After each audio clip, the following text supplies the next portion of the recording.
Hey YouTube, are you sick of seeing videos where it's like, hey, this is the greatest Marvel Snap deck in the universe? And then they show you a whole bunch of highlights about how it's probably the most fun that they've ever had in their entire life. And then you look at the 12 cards, and the 12 cards are three things that you have, and you're like, well, great, now it's 11 months until I could potentially share in the fun that this person is having. What I wanted to make a video about today is actually how to build a Marvel Snap deck with the half collection that you have or whatever. I'm currently at about 75% complete, and I'm looking at deck lists of stuff with cards that I wish I had from day one, like Hazmat. I wanted to play Hazmat before Luke Cage came out and everyone said it was bad. Now that Luke Cage has come out, I still want to play Hazmat, and I have neither of those cards. So I figured we'd go through some stuff about some core ideas about how deck building would work, and gives you some tips and tricks along the way to try and figure out what's going to work for you and what's not going to work. But the first thing we've got is, this is what my collection currently looks like. Now, something that might be, let me fix my camera a bit, something that might be helpful for you, and what I've done here is sort by recent. So sort by recent, we'll put at the top the cards that you have most recently upgraded, so the stuff that you're probably playing pretty often. Like you can see Mr. Fantastic is there, he's the one that I have the most splits on, and the cards that you just got. Like for example, Juggernaut is my most recent unlock. And then from this, you kind of want to pick what your core idea is going to be, right? And some of the easiest way to do that is to sort from this, like especially if you're in pool 1, because these are like really well defined.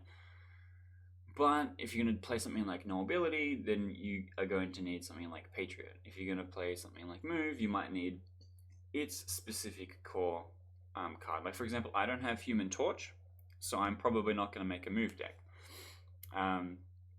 So in identifying what deck that you want to play, you want to identify what the core part of that package is. Like for example, if we wanted to make a, you can probably see here, we could make a Move Other People deck, because I have Juggernaut, Kingpin, and Arrow. I think I also have Polaris somewhere. Maybe. That could be a lie. And then you could focus on moving other people, and then on the final turn, you could move them so all their stuff gets destroyed. And so if we're going to build a deck around this premise, we need to then look at what things will fit into this, right? So we need to be winning in such a way that what they do on the final turn doesn't win them the game. And we probably want to have priority going into the final turn, so that when the things get moved, they get destroyed before they activate. Which means that you're going to want to have some strong things that happen before turn 4. And one of the best things that fits into this, I'm going to switch to sort by power because I'm looking for, sort by energy because I'm looking for something specific, is Storm. This is a combo that you see in Control a lot with Storm and Jessica Jones, right? These are pretty early on. So Storm locks down a lane on turn 5, nothing can be played into it, right? And if you play Jessica Jones into it, then you're going to have 8 power on turn 5 into that lane, which is going to help you win priority. But it means that you have to find a time to play Kingpin, right? If you go Storm, Jessica Jones, Arrow, when are you playing Kingpin? Which is its own problem, right? But if you have Storm, then you're able to have a lane locked, and then you can potentially Juggernaut something into the Kingpin lane, because they're unable to play, like you've got a 50-50 in where things are going to be. And then like that would be nailing down part of, you know, how you're wheeling up to the final turn. But let's put this away for now. That's just one example. Something else, like for example, I look at No Ability a lot, because I have most of them. Let's show unowned. I have everything except Hood, Rockslide, and Ultron. Rockslide I wouldn't play in this deck anyway. And I'm missing Ultron, and like Ultron is the easiest card in this deck because you just play the anthems and then Ultron on 6. Like you don't actually have to really do anything. but the hood does also work here. But with knowing I have all these cards, right, we can go over here to ongoing because I have Mystique and Patriot and Blue Marble. And they're the three main parts that the Patriot deck needs. And then you can fill out other stuff. Like, for example, if you have Mojo, Mojo is really good if you know you can fill up a lane. Debris can guarantee you're going to fill up a lane, right? And your opponent is going to fill up a lane. Stuff like that. I really like ongoing. Ongoing is probably what I've put a lot of my time into. Playing Omega Red and Iron Man and Onslaught is how I've gotten to Infinite 2 seasons in a row. And so often I will play around this, and like, actually let's delve into this a little bit because this is a good example, I think. So this is our win con. If you play Omega Red, Iron Man, Onslaught on the final 3 turns of the game, you've got, what is it, 12, 24, 48 power in one lane, which is probably going to be 10 more than whatever your opponent has. But also Omega Red doubling puts 8 into everything else. So in the other 2 lanes, in the first 3 turns of the game, you've got to put enough power in there to beat whatever they're going to put in there. And there's a few easy cards that do that. And you also have another slot in the lane that this is played in, right?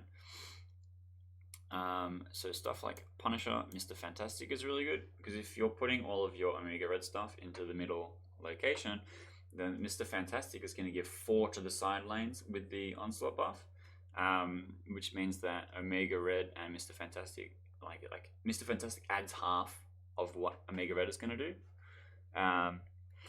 We go, oh, we're playing ongoing stuff, we could play Mystique, except that before Mystique there isn't really anything that adds power except Mojo. It's not really that great, I found. Mystique was better for copying Iron Man if you didn't have Onslaught. Lizard, pretty good. You could just play other generic stuff. Because if we come up here, right, and we're looking at things that are going to be replacing slots in the combo. Nothing really does what Iron Man does, and nothing really does what Onslaught does. But like, it doesn't mean we can't play Claw, because Claw is really good here also. And then stuff like Captain America. I like Invisible Woman a lot, and then we can just play Mojo, right? Now, let's say this is just the best of the things that I have in my collection that builds this deck. And let's have a look at what I'm missing. Missing Quinjet, missing Luke Cage, Goose, Electro could probably go in here. Electro means that I get another 6 after Onslaught. Super Scroll would be kind of dumb. Super Scroll just beats this deck. Null that I don't think is worthwhile, and Thanos that I don't think is worthwhile. So maybe this is the best of what exists, right? But now we need to look at how do we build this if we're missing a whole bunch of these pieces? So Omega Red is kind of the core of the deck. Without Omega Red, you're looking at something else that costs 4, which is probably Warpath, which is going to guarantee that you win this lane. Because like in the same way, if you have, instead of Omega Red, if you have Warpath and you go Warpath on 4, Claw on 5, Onslaught on 6, Warpath is going to be a 13, and Claw is going to put 12 into your empty lane, which has to be next to Warpath. And so you have 13, 17, 24 in the lane that Onslaught is in, if you have no 4th thing, and then 12 in the one next to that. And that operates pretty similarly, right? Which means that you wouldn't need Iron Man, but Iron Man is easier to get than Omega Red. There's like a Wong Spectrum version that I played for a long time, but I hear a lot of people complain that they don't have Wong and how essential Wong is, when you can just play Cosmo and stop your opponent from doing all of that, and you just play just ongoing stuff, so you don't really care about Cosmo anyway. Because if you put Cosmo in your Omega Red or your Warpath lane, then they can't Enchantress you, which is pretty good. They can't Rogue you, which is pretty good. Invisible Woman does the same thing. Invisible Woman stops you from being Enchantress and Rogue and Shang-Chi'd and stuff. And then Mojo was another one that I didn't get into much later, and I did want for a long time, because it's a really good power output for energy investment. So Lizard kind of does the same thing, where it's a really good power output for a low energy investment, but they're opposite in how they work. So Lizard prefers an emptier lane, but if they see that you're about to put a huge thing in there, they might not start piling stuff up, right? Like if you put Warpath down, they're probably not going to want to fill out that lane because they don't think they're going to win it. Whereas Mojo is like, don't play here because if you fill it out, I get bigger. Like I played Colossus a lot when I was in the Spectrum version of the deck. Because Colossus just deals with all of the locations you don't want to be in, like negative zone and stuff like that. But then there's like a lot of these ongoing stuff that just doesn't do anything. Like Ebony Morbius, Cerebro, like doesn't do a lot. Patriot doesn't really do anything here unless if you have been Enchantress. Armor works great if you're worried about your Warpath being Shang-Chi'd. But the Omega Red Iron Man Onslaught version is Shang-Chi proof because nothing gets big. The Iron Man just doubles a lot for you to get a lot of power. I don't think Sandman could, like, if you have Electro, Electro gives you an extra turn to play out your 4, 5, and 6, so you could play Sandman. But that's two cards that do the same thing, except one of them is for both people, and Sandman doesn't give you power, which is the problem. Because your turn is then after that, one card anyway, right? So if you did have Electro, that would be fine. Playing Sandman is in your Omega Red slot, and Omega Red is the key card, or Warpath is a key card, right? I think that's enough out of this. Let's look at something like Destroy instead. I think I dwelled on this a bit too much because I've played a lot of ongoing. Where is it? Destroy? Destroy is another one. Let's see how many unknown things I have. I'm missing Galactus and Null. As I understand it, Null is very, very good, but I don't own it, so therefore it is useless, right? Deadpool is another one that I got very, very late, and I was really excited to use in the same way. But like looking in the core of this, we are not necessarily destroying our opponent's things, we're destroying our own things. So we probably don't want Gambit, we probably don't want Kingpin, probably don't want Colossus or Armor, right? So we're looking at Deadpool. I don't tend to play Angel, but Angel does do things. Nova is probably the best one. Bucky Barnes is also great, and then you have like all the stuff that kills things, right? Venom is another one that people were like, oh no, I didn't get this until like way later. But like you always have Killmonger. Killmonger Deadpool is really, really good. Deathlock and Carnage is often enough. And then like you wouldn't play Destroyer. Destroyer is a bit too much. And Death is another one that comes away later as well. So I guess like of the cards, you figure out which one is the thing that you got that becomes the core. The thing that you got that means that you can now play this deck, which might be Venom, which might be Death, right? Because you can have a deck where you have Death but not Venom, which might look like something where you play a bunch of 1-drops that have entrance value, like Elektra could have entrance value because she'll kill something of theirs, hopefully. And then you can kill her with Killmonger, and then you play stuff like Yondu, and then Death becomes really cheap. And then you play Moon Girl, so then you have 2 deaths that you can play on the final turn, right? And if you have She-Hulk, that's basically one of the better decks right now, where you just Moon Girl on 4, Soak on 5, play 6 things on turn 6, which is really scary and hard to deal with. And like that doesn't play Venom, right? In the same way that if you have Venom and Arnim Zola, you don't necessarily need to play Death, because you just play a bunch of early stuff, Venom comes in and eats it, and then Arnim Zola puts it in the other 2 lanes, and they become bigger. Sweeps up all the garbage. And then looking at On Reveal, we have this, there's like a bunch of stuff in here. On Reveal is the biggest category. You can just play stuff that's just like big things. You can play stuff like combos with Wong. Like the Wong deck right now is Wong, Ironheart, and then you can Black Panther and Arnim Zola, or you can Odin. Oops.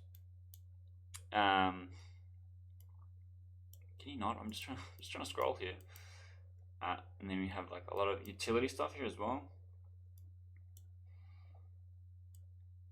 Like for example, this whole section is pretty much a Silver Surfer deck. And if you got the Battle Pass, then you have Silver Surfer, right? So you can just look at everything that costs 3. You go, how do these things work for me? Like for example, Brood is really, really good, but you might not get Brood until later on. So you go, okay, how do I deal with not having Brood? Well, I can have a lot of location control, because there's Storm and Rhino.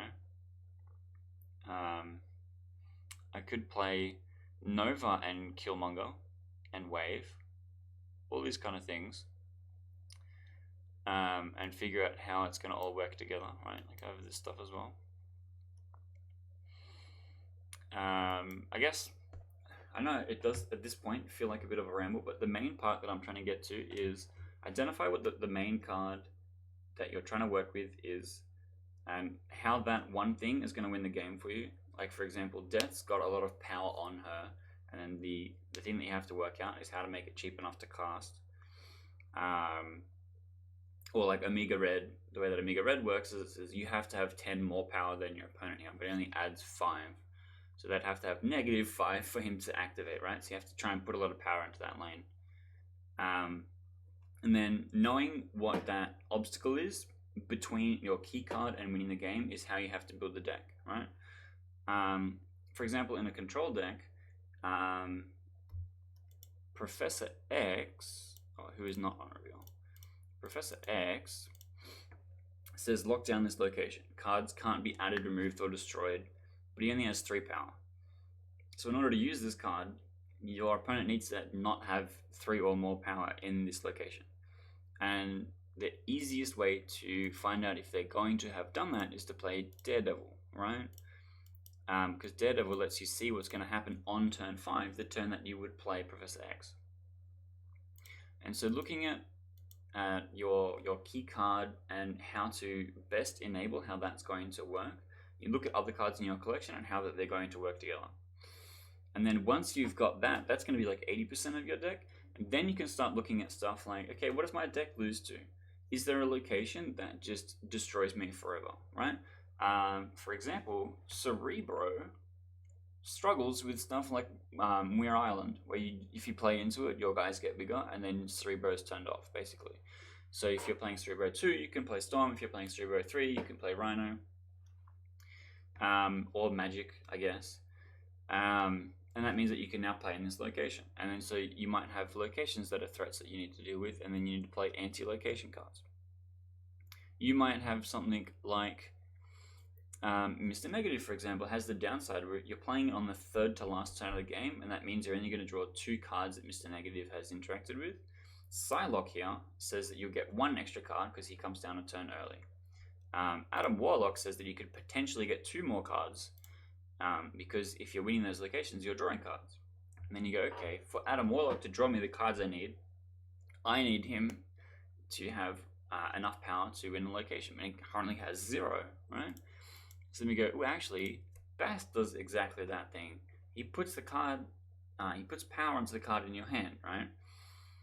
So then you can potentially have 4 on that lane where you play Adam Warlock if you are chasing Bast. So these are all things that you need to look at. Often sorting by category is going to help a lot, but sorting by these categories means you're going to miss stuff like Daredevil, which just has a static effect, or like Dracula, or I think Dracula shows them a discard, but like it is the same type of ability. And then you need to go through and consider, first, what's your core? Second, what enables your core? And then third, how to stop your core being disrupted by regular parts of the gameplay. And then with that, hopefully you should be able to build a Marvel Snap deck that works for you. And if that doesn't work, go online and steal something that has all the cards that you have in it. Because I also do that, and I also think that is fun. So I guess thanks for watching through this. I hope this helps. I know it is a little bit rambly. I don't use a script, unfortunately.